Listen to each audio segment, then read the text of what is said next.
أنا مؤسسة عسكرية مقاتلة ولست مؤسسة أمنية. الأمن لأهل الأمن والقتال لأهلي. إن من لا يملك جيشا وطنيا وسلاحا عصريا لا يملك أمنا. ودوما ما نؤكد على أن قوتنا تكمن في وحدتنا. من هو الجيش الأقوى في المنطقة العربية؟ تبدو الإجابة محسومة دوما لصالح الجيش المصري الأقوى عربيا وإفريقيا.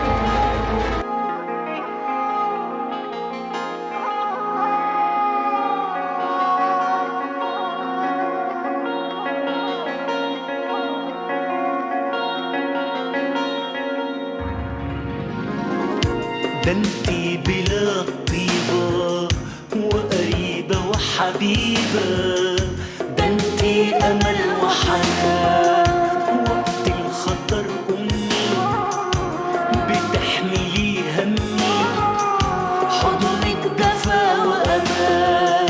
ده انتي بلا طيبة وقريبة وحبيبة، ده انتي أمل وحنان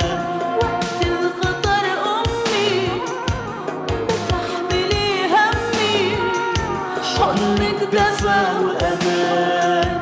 ليكي أنا غنيت يا دنيتي وناسي، إذا كنت مرة جنيت حقك على راسي.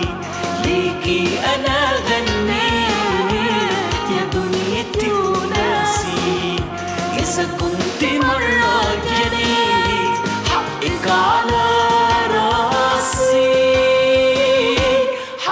على راسي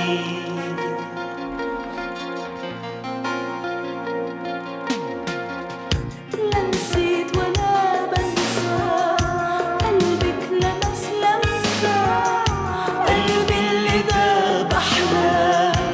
يا بلادي ضميني حضنك بيحميني من الغربة والأيام. لا نسيت ولا بنسى، قلبك لمس لمسة، قلبي اللي داب أحلام. يا بلادي ضميني حضنك بيحميني من الغربة والأيام. ليكي أنا غنيت يا دنيتي وناسي، إذا كنت مرة جنيت حقك على راسي. ليكي أنا غنيت يا دنيتي وناسي، إذا كنت مرة جنيت حقك على راسي. حقك على راسي.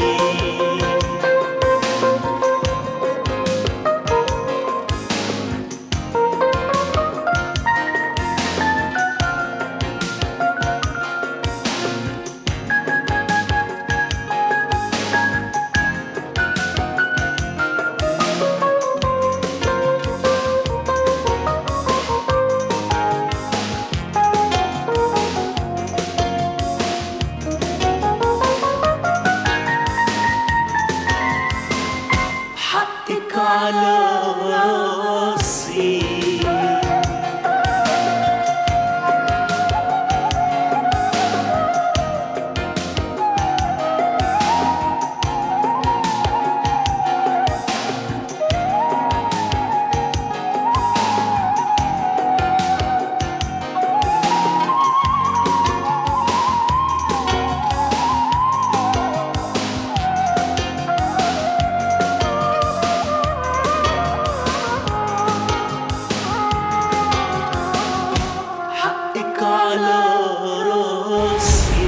إنسان بدون وطن وبدون أمن وأمان وبدون كرامة وعز ما له قيمة. الله يطول عمرك.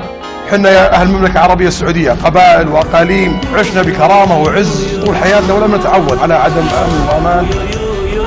بلادنا ونقوم بواجبنا في حماية بلادنا، مو بسنة الدفاع عنها أبد. حماية بلادنا فرض الدفاع عنها، فرض.